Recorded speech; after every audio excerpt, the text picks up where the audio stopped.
আমরা বুঝতেছি না।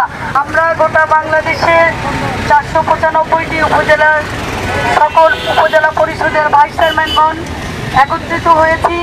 আজকে আমাদের সবার দাবি, একটাই দাবি, আমাদের উপজেলা পরিষদের উপজেলা ভাইস চেয়ারম্যান পদটি গত 17 তারিখে আমাদের অপসারণ করানো হয়। 17 তারিখে অন্তর্বর্তীকালীন সরকারের সকালবেলা যে গেজেট প্রকাশিত হয়, সেই গেজেটে উল্লেখ করা থাকে যে উপজেলা চেয়ারম্যানগণ অনুপস্থিতির কারণে উপজেলা প্রশাসক নিয়োগের মধ্য দিয়ে উপজেলা চেয়ারম্যানদের পদটি অপসারণ ঘটানো হয়। কিন্তু আমাদের রাত সন্ধ্যা 7টার পরে উপজেলা চেয়ারম্যান পদ অপসারণ ঘটানোর পরে আমাদের কোনো কারণ ছাড়াই উপজেলা মহিলা ভাইস চেয়ারম্যান এবং পুরুষ ভাইস চেয়ারম্যানের পদটি অপসারণ ঘটানো হয়। আজকে বাংলাদেশ সরকার, অন্তর্বর্তীকালীন সরকারের আমরা সহযোগী কর্মী। আজকে আমাদের 1996 সালে এই পদটি যখন ঘোষণা দেওয়া হয়, এই পদটি 1996 সাল থেকে উপজেলা পরিষদের পদটি স্বতন্ত্র এবং নির্দলীয়। এই পদের জন্য কোনো দল, কোনো সরকার স্পেসিফিকভাবে কোনো মার্কা দিয়ে নির্বাচনে আমরা আসি নাই।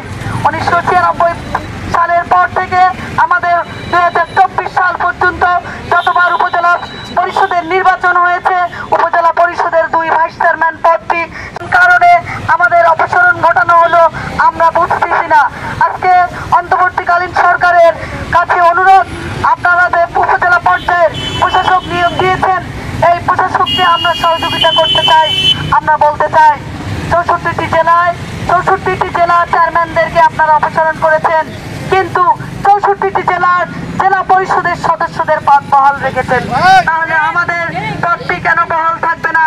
এর কারণ আমরা আমাদের এই সরকারের কাছে জানতে চাই। এবং আজকে দেশে বন্যা, দুর্যোগ, আমরা এই জনপ্রতিনিধিগণ এই পদ অপসারণ করার কারণে আমরা দুর্যোগ মোকাবিলার কাছে আমরা গিয়ে দাঁড়াতে পারছি না। আমাদের এই সকল মহিলা ভাইস চেয়ারম্যান এবং পুরুষ ভাইস চেয়ারম্যানগণ আমরা আমাদের অবস্থান থেকে বন্যা কবলিত এলাকায় ব্যক্তিগতভাবে সহযোগিতা পাঠাচ্ছি। উপজেলা পরিষদে 17টি দপ্তর আছে।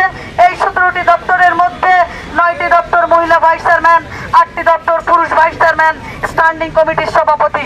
কিন্তু আজকে প্রশাসক নিয়োগের মধ্য দিয়ে তৃণমূল মানুষের জন্য যে ব্যাঘাত সৃষ্টি হয়েছে, তাদের কথা বলবার জন্য, তাদের স্কিল তৈরি করবার জন্য, তাদের নৈতিক দায়িত্ব বুঝিয়ে দেওয়ার জন্য, এবং আমাদের নারীদের যে পদটি আছে, এই নারীদের পদে আছে নারীদের স্কিল ডেভেলপ করার জন্য, নারীদের অর্থনৈতিকভাবে স্বাবলম্বী করবার জন্য নির্দেশনা, এবং বাল্যবিবাহ, মাদক, চোরাচালান, এই বিষয়গুলো আমরা মহিলা ভাইস চেয়ারম্যান এবং পুরুষ ভাইস চেয়ারম্যানগণ আমরা নির্দেশনা দিয়ে থাকি।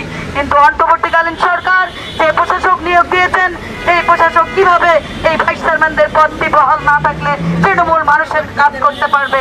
এজন্য আমরা এই প্রশাসকের সহযোগী হিসাবে এই পদটি বহালের দাবি জানাচ্ছি এবং তৃণমূল মানুষের কাছে আমরা যে প্রতিশ্রুতি দিয়ে নির্বাচিত হয়েছি, সেই প্রতিশ্রুতি বহাল থাকবে। আমরা এই প্রশাসকের পাশাপাশি থেকে বাংলাদেশের সকল তৃণমূল জনগণের ভোটে আমরা নির্বাচিত হয়েছি এবং এই তৃণমূল মানুষের কথা বলবার জন্য আজকে আমরা একত্রিত হয়েছি।